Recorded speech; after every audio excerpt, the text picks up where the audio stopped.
for science.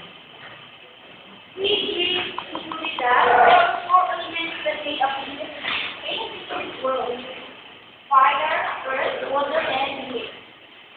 I told we discovered we are cosmos, or in Greek it means invisible, because it cannot break into a smaller pieces.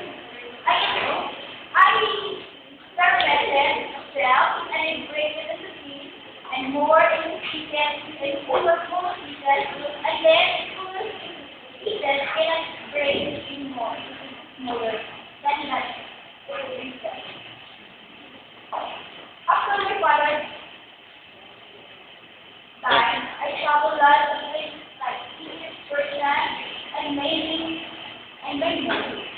after my long travel, I went back to observe Greece and stayed with my brother. In that time, most people believe or pretend to the person who was left unexpected. I also perceived the life of a man on what's going to happen in his life.